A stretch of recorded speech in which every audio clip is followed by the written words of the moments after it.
Many of you saw last week when we shared how easy it is to be overweight in an RV. We promised we were going to let you guys know what we did in our situation, and so today we're going to be sharing the 4 reasons we switched to a Ram 3500 dually short bed, and potentially 2 big problems that come with it. But first, let's give you guys a quick tour of that new tow vehicle.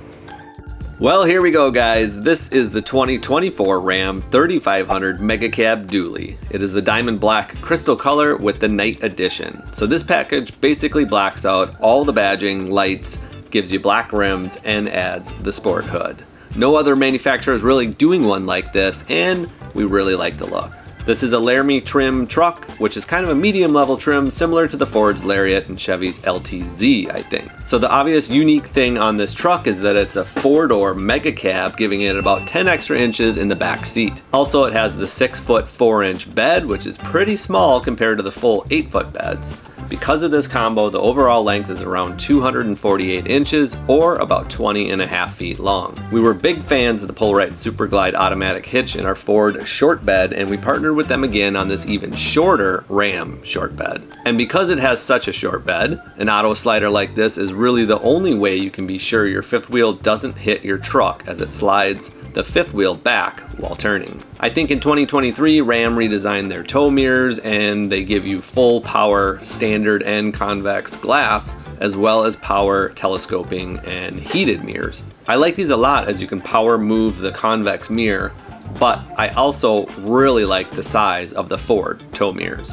Ram does a great job on their interiors as well, although many Ram fans are waiting for the big updates in 2025. The vertical 12-inch center screen is pretty cool and almost acts like a big cell phone layout because of it. I do miss some of the physical buttons we had in the Ford, but overall this is a really nice and comfortable interior. It has the heated and ventilated front seats as well as the heated steering wheel. One thing it doesn't have that I'm bummed about is a 360 camera system. Ram makes that an option instead of now standard on the Fords. While it's not necessary, it is nice to have in these larger trucks.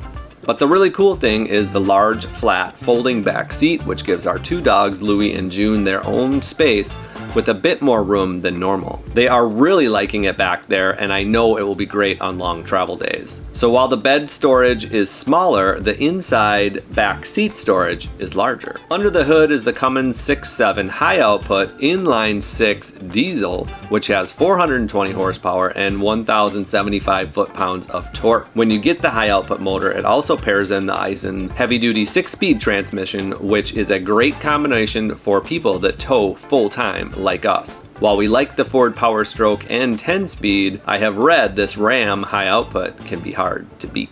Okay, the number 1 reason that we upgraded to the new vehicle is just because the numbers did not work out on our last truck.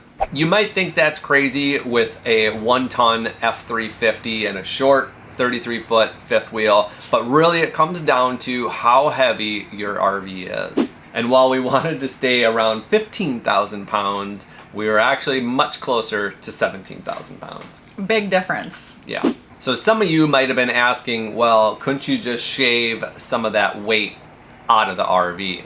And if you remember me saying that about 20% of your fifth wheel weight transfers to your truck. So really, you got to lose a lot of weight out of your RV to get that off of your tow vehicle. So just a round number of 1,000 pounds is only going to be 200 pounds of hitch weight off the vehicle. And 1,000 pounds is a lot to ditch. It really is. So we went kind of the other way, and we wanted to get everything out of the vehicle first, because that's 100% weight in the vehicle. Yeah. And we basically got rid of everything we could. So we did spend a lot of time trying to remove the truck from the weight, shuffling stuff around, and we even had a lot of purge sessions where we tried to get rid of as much stuff as possible. Yeah, I think we actually did, after the truck moved to the RV, and spent a good day or 2 trying to get rid of as much as we could. And I think we did shave off a couple 100 pounds. But the problem with that is, again, you're trying to make this decision to get rid of this weight when really you have to get rid of a lot of weight out of your RV to even make it work. So we got rid of things like our dog kennel that we don't use all the time, but I'm probably gonna regret. So all of that weight is really just pushing the limits of a single rear wheel 1 ton. And don't get me wrong, there are a lot of 1 tons out there that do have higher gross vehicle weight ratings than we had, even upwards of like 12,400 pounds, and maybe even, 4 to 4,500 pounds of payload, but still it's pushing those upper numbers.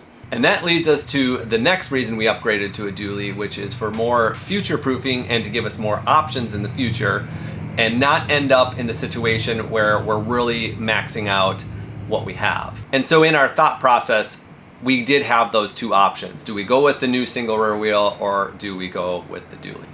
And in my mind, I was a big stickler on, if we're gonna go through this process again, where we buy a new truck, whether it's new or used, it doesn't matter. If we're switching our truck, the last thing I want is for us to be on the end of limits and we're still constantly watching our numbers with every decision that we do. And there really was a lot of pros and cons. So that single rear wheel, we could be within our limits and we don't 100% know where we're going in the future.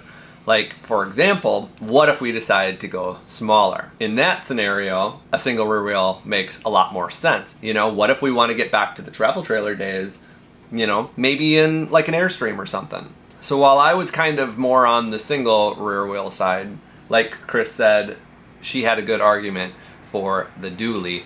And after really talking about it, it did make a lot of sense to go that route. I never saw us in a dually. I never even thought about it. But the reality is that we are full-time RVers. The majority of our time is towing this fifth wheel. And when it all comes down to it, we need to make decisions that make sense for right now. So if you remember some of those numbers that I talked about in the last video with the single rear wheel, well, the dually really does give you a lot more leeway. Our last truck was 11,500 on the gross vehicle weight. Some of the single rear wheels go up to 12,400, but a dually gives you 14,000 pounds of gross vehicle weight. And that axle that I was talking about that was way overloaded, you now have a much higher capacity, closer to 10,000 pounds, and the payload numbers go well over 5,000 pounds. Big difference. Yes, our actual payload on this truck is 5,400 pounds. So that gives us options in the future to go with a bigger fifth wheel, or not even necessarily bigger, but heavier if we wanted something that weighed around 20,000 or maybe even up to 24,000 pounds. It's an option. What if in the future we want to do something like a truck camper? Really get back to our old van days and have that smaller unit. Maybe not as full-time like we were in a van, because it's tough to do after so many years. But what if we have a house one day? What if we want to use that truck and truck camper to go out and do these fun excursions? Yeah, and it gets to be stressful when you're going through all of these different scenarios, because there are so many what ifs in every direction. Yes, it was a very difficult decision weighing these 2 trucks. And the more you think about it and the more options you consider, the more overwhelming it can feel. And Ram might not have been my number 1 choice. We're a Ford family over here, and so we started looking at F350 dualies. And anybody that looks at an F350 dually has to consider an F450, just because it has those upgraded brakes and tires. It has that wide front axle giving you that better turn radius. And it's a pretty cool truck that gives you a lot of options in the RV world. Yeah, I was actually really excited to be part of the 450 club for a while. Yeah, and that brings me to the next reason that we were in this Ram 3500, and that's because almost all of the Ford dealerships we were talking with were acting like it was 2022. We're in this huge vehicle shortage, and it's not 2022 anymore. We're into 2024, and the vehicle market is way different than it was years ago. Ford was still acting crazy, doing markups on vehicles, not wanting to give any discounts, and actually some of the 1-year-old F450s I was looking at with 15,000 miles, they wanted to charge over MSRP from what they were the year prior. So basically you're buying a used vehicle and you're spending more than what MSRP is. And that's just crazy. Yeah, so you could buy a new one for less than the 1-year-old. And it was kind of unbelievable. So the only way to get a discount on the Fords was to order one and wait that 4 to 6 months. And I will agree that Ford is a little bit more practical with their MSRP pricing, if I could say that, over Ram, who has a little bit of an inflated one. But now Ram is giving good discounts off of their trucks. And believe it or not, the Ram dealers offered us more for our Ford trade-in than the Ford dealerships were. So I don't know why, but I felt like all of these Ford dealerships were just pushing me away and pushing me into the Ram decision. Yeah, and there was a lot of moving pieces with the prices and the value of the trade-in. The value of a trade-in was a huge deal for us because our truck was so new. And with the logistics of us living full-time in our RV, it really ruled out the option for us to outright sell privately. It just would be much too complicated to time the purchase with the sale, with the hitches and the towing, and that sounds like a logistical nightmare. And I will say as a side note that I do really like the aesthetics of the Ram dually. I think they make one of the best looking dualies out there. You know, that is very personal opinion, of course. I loved the F450s as well, but Ram just makes a really, really nice looking dually, and we couldn't beat it. Couldn't pass it up. Even I have to say it's pretty gnarly looking. The next reason we upgraded to a short bed dually is because it's actually about an inch or two shorter than our previous four-door Ford short bed. And that is a big deal to us. We want this truck to be as user-friendly as possible because it is our daily driver. Yeah, we really enjoyed the short bed on the Ford, and we knew we wanted to keep this one small, especially when you're adding that width of a dually. When you add that width plus the long bed, that turns your truck into a beast, a really big beast. And for the small times that we do drive it without towing, we wanted that to be manageable, especially for parking. Yes, for reference, this short bed Ram dually is about a foot shorter than the long bed Ram, and I think it's close to 18 inches shorter than the Ford long bed truck. Yeah, and of course with the trucks, you know, you back them in to a space as much as you can. But even with reversing into a space, you're still limited by things like sidewalks, fences, bushes, barricades. There'll be times where you can't take your rear tire all the way to the curb when you're parking, and the longer of an overhang of a bed you have, the more your front is going to stick out.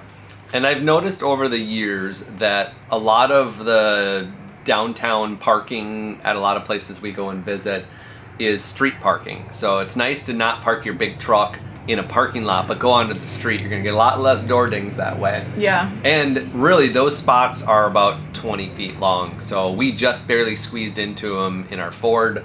This Ram dually is gonna work fine, but if you have a 24-foot, like when we had the bike rack on the back of our Ford, we just didn't fit in those spots. You end up taking 2 spots, and you're going to come back probably to a ticket. Yeah, and it's also worth discussing parking your truck at your RV site. You know, a lot of these sites are crammed small. The ones that we go to are anyway, and even parking our Ford short bed with our small 33-foot travel trailer or fifth wheel, we were sometimes having to get strategic on how you park the truck. So we knew that getting a long bed would make that even more difficult. And a lot of parks have like overflow parking where you can take your big long bed dualies and park them way over there. But we like having our truck right on our site. We can go in and out of it however we want, and you don't have to worry about it. And the fourth and final reason that we switched to a dually truck is because we do this full time. We probably put 90+% of the miles on the vehicle while towing, which is probably the opposite of most people where they're maybe only towing 10% of the time. Yeah. So we travel around the country full time. Believe it or not, we are in year 6, and we like to travel as we are doing this. So we try to circle the states about once a year, and it's around 12 to 15,000 miles per year while doing that. And that's really low really low mileage, but you do need to make those decisions based off what you're currently doing.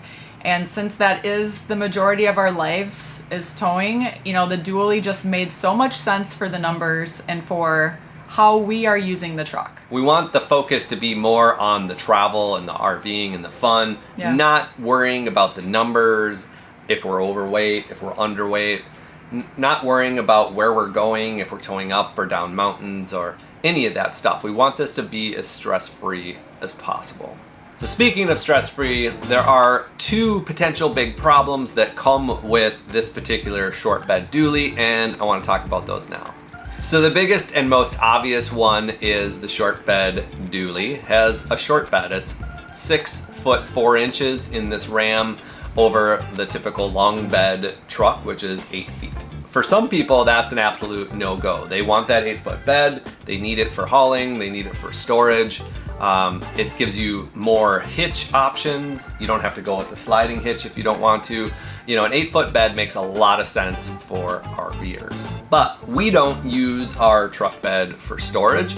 We're perfectly happy having a large slider in the back of that thing. We really don't use our truck bed for much at all. The only thing we really use it for is to throw our e-bikes in on excursion days. Yeah, and that's something we love to do, and there's still plenty of room to throw the e-bikes back there. And the second and not so obvious problem from the outside is that these short bed Ram dualies do not have the large fuel tank. So only in the longest configurations do the manufacturers include this big tank. So Ford has a 48-gallon tank that they include with their 4-door long bed. Ram gives you an option for a 50-gallon tank in their 4-door long bed. But really, that's too bad that in these short bed configurations, you're stuck with a smaller tank. So ours is 31 gallons, and we were used to a 34-gallon in the Ford. And we're probably gonna get even lower miles per gallon with the dually. We really liked the Power Stroke engine that was in the Ford. Now we're in the Ram Cummins high output, and it's a V8 versus inline 6. We have the 6-speed Ison transmission in the Ram over the 10-speed in the Ford. So I don't know what the mileage is gonna look like. It'll probably be similar, but yeah, it might be a little less. That was a lot of engine talk, and you got like fired up during that. Now, not all hope is lost. You can add aftermarket tanks, and they make them around 50 gallons for these short beds. But the big downfall is the price. You have to spend $1,400 on the tank itself. And if you do the installation yourself, then you're saving money there. But if you don't, it could be another $500. So a pretty hefty option to get those extra gallons. Yeah, and we all know how fun projects are when you're a full-time RVer and you don't have dedicated garage or tools or clean spaces to do anything. It's not fun.